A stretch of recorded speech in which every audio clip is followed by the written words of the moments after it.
오늘 복음 말씀에 좀 더 머무르기 위해서 집주인과 이 손님의 관계에 대해서 함께 좀 머물고 싶었습니다. 저 개인적으로도 혼자 이런저런 것을 이렇게 좀 성찰해 볼 때 집주인과 어떤 손님, 주인과 객의 상관관계에서 저 자신을 자꾸 이렇게 성찰해 보기도 합니다.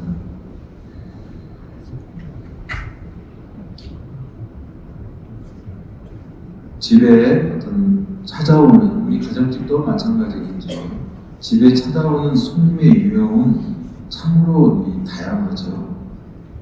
이런저런 또 인연에 의해서 찾아오는 손님도 있을 것이고, 또 이런저런 필요에 의해서 또 찾아오는 여러 손님들이 계시겠죠.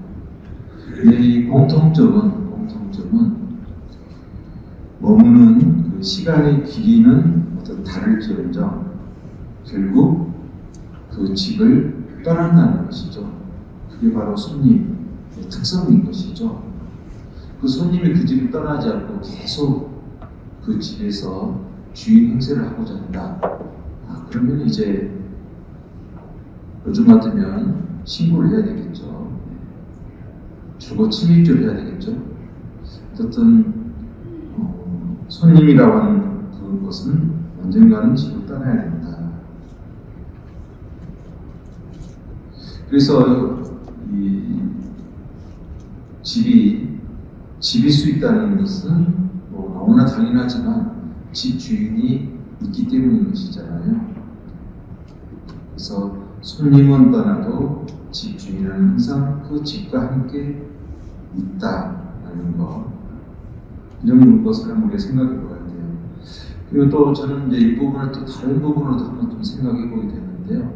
제 자신을 한번 들여다봤었을 때 나에게 찾아오는 손님도 참 다양하더라고요. 내 자신에게 때로는 아픔과 통증으로 찾아오는 손님도 있고, 때에 따라서는 어떤 좌절과 허탈감과 우울함, 여러 가지 어떤 고뇌스러운 그런 움직임으로 나에게 찾아오는 손님들도 있죠.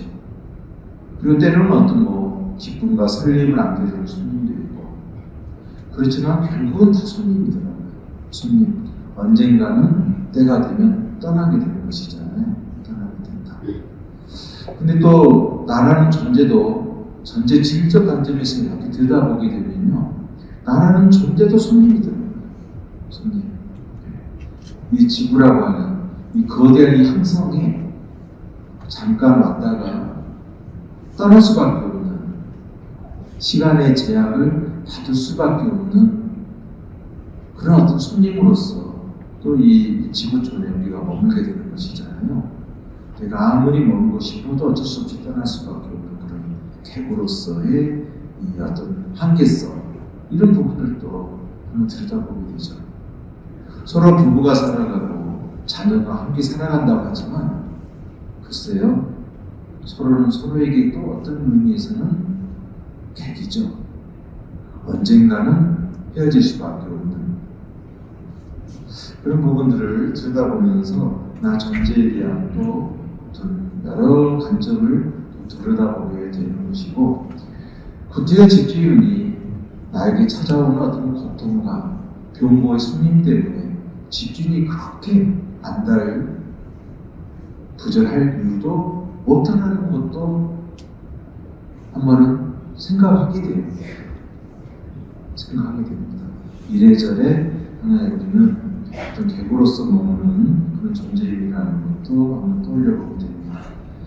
그러면은 전체의 어떤 질적 관점에서 바라볼 때에 이 집주인을 그 당시 그리스 헬라어에서는 모든 우주 만물의 존재의 근원을 로고스로 표현했잖아요. 로고스. 근본. 그러니까 우주 만물의 진정한 참 주인을 로고스로 본 거죠. 그래서 그 헬라어를 이제 한자어로 표현하면 시라고잖아요. 시라고. 크게 통틀어서 말하면 그 당시 어떤 그리스어잖아요. 그리스어. 그래서 그리스어적인 관점에서의 이 로고스로 이 요한복음사가는 이것을 헬라어로 표현할 때는 로고스로 표현했는데, 이것이 이제 그리스도교적인 신앙의 토대에서는 이 로고스를 워드라고 하는 말씀으로 그 표현을 담은 것이죠. 결국은 영성적 측면도 큰 거겠죠. 우리의 존재의 근본은 바로 하느님의 알 수 없는, 요한복음사가가 고백하는 알 수 없는 하나님. 우리 그 18절에서 그렇게 표현하죠. 아무도 하느님을 본 적이 없다 라는 것. 그런데 아버지와 가장 가까우신 그 외아들님, 그 외아들에게 하느님께서 그분을 알려주신 것이죠. 그분께서 알려주신다. 이렇게 요한복음사가가 얘기를 하고 있잖아요. 그래서 여기에서 이 부분을 우리 한번 또 들여다볼 수 있죠. 아무도 하느님을 본 적이 없다라고 하는 이 말씀은 바꿔본다 그러면 알 수 없는 하느님이시지만은 본 적이 없고 알 수 없는 하느님이시지만은 또 바꿔서 표현하면 하느님으로부터 알 수 없는 그 하느님의 그 무한한 그 생명의 힘으로부터 벗어난 있는 그 어떠한 피조물도 있을 수 없다. 그 어떠한 존재도 그 자리에 존재할 수 없다라고 하는 이 부분도 또 담고 있는 의미로도 묵상해 볼 수 있는 것이잖아요. 그런 것을 우리가 통틀어 바라봤었을 때 오늘 요한복음사가가 얘기하신 말씀이 바로 그거예요. 한 처음에 말씀이 계셨다. 그리스도인 문화의 토대에서는 로고스로 표현이 되어졌었지만 이것을 우리 그리스도적 신앙으로 고백할 때는 말씀으로 고백하는 거죠.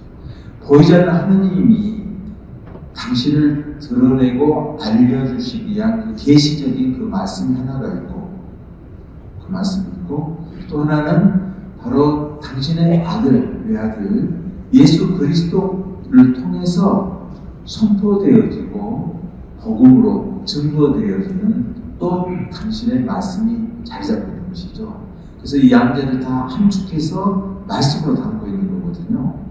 그래서 한 처음에 말씀이 계셨다 이렇게 고백하고 있는 것이고, 그래서 그 말씀은 하느님과 함께 계셨는데 말씀은 하느님이셨다 이렇게 고백하는 것이죠. 그래서 말씀은 결국은 그리스도죠. 그리스도. 보이지 않는 하느님이시지만 가장 가까이 머물면서 하느님과 가장 가까이 지내는 건 아들이잖아요. 아들은 가장 아버지와 가까이 지내는 아들이잖아요. 그런다고 해서 아버지는 아니에요. 아버지는 아니신데 가장 가까이 있음으로 인해서 아버지의 무한한 그 진리적 생명의 그 빛을 가장 가까이서 깨닫도록 해주신 분도 하느님이시거든요. 그분을 통해서 무엇이 선포되어지느냐? 하느님 자신이 선포되어지는 것이로서의 그 말씀. 그래서 그 말씀이 곧 하느님이셨다. 이렇게 또 고백이 이루어지는 거라고 묵상해요. 그래서 요한복음사가가 제일 그 복음의 첫 장에서 이 말씀을 담고 있는 거거든요. 한 처음에 말씀이 계셨다. 이 말씀은 바로 우리의 모든 존재는 말씀의 빛으로부터 벗어나 있을 수가 없다. 그 진정한 주인은 누구이신가? 바로 말씀이시다. 바로 그리스도이시다. 바로 로고스입니다. 이 믿음을 여기에 온전히 담고 있는 것이죠. 그래서 우리가 이 성탄이 기쁘고 한없이 은총스럽고 우리에게 모든 것을 진정한 참 구원의 진리로 내 마음을 다가서가는 그 말씀의 그 빛은 무엇으로 오셨느냐? 그 알 수 없는 하느님이 사람의 모습으로 오신 저 그리스도이시다. 예수이시다. 이것 때문에 우리는 이 성탄을 우리 모두가 항호하면서 기도하고 바로 예수 그리스도를 진정한 나의 참 주인이시고 참 구세주이신 주님으로 고백하는 그 날이 오늘 성탄인 것이죠. 그래서 탄생하셨다라는 그런 고백으로도 우리가 이해할 수 있지만 오심이죠. 하느님이 몸소 사람으로 오심으로 인해서 진정한 내 내면에 참 그 본처가 어디에 있는 것인지, 이 존재의 근원지는 어디에 있는 것인지, 무엇을 위해서 도대체 왜 내가 존재하게 되는 참 뜻은 무엇인지에 대해서 명료하게 우리에게 읽어주시고 흔들어 주시고 깨닫게 해주신 분이 누구시냐? 바로 그리스도 예수이시다. 그래서 우리는 한 생을 살아가면서 바로 그리스도를 나의 말씀으로, 아무리 알 수 없고 볼 수 없는 하느님의 말씀으로 고백하면서 그분을 주님으로 모시면서 우리는 그리스도인으로서의 큰 기쁨을 우리 주어진 삶 속에서 선포하면서 증거하면서 살아가는 그분의 지체이다. 이렇게 또 고백할 수 있겠습니다. 그래서 오늘 그 요한복음 말씀에서 그 1장 16절에서 이렇게 고백을 합니다. 그분의 충만함에서 우리 모두 은총을 받았다. 율법은 모세를 통하여 주어졌지만 은총과 진리는 예수 그리스도를 통하여 받다. 아주 너무나 명료하게 요한복음사가 우리에게 밝혀주고 계시죠. 은총과 진리. 내가 부여받은 가장 큰 은총은 무엇인가? 바로 나 안에 말씀이 사신다는 것.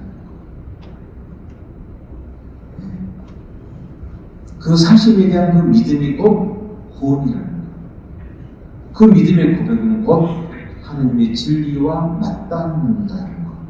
이런 것을 우리에게 크게 일깨워주십니다.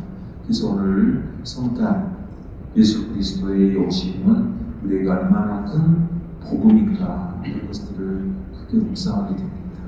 잠시 묵상합시다.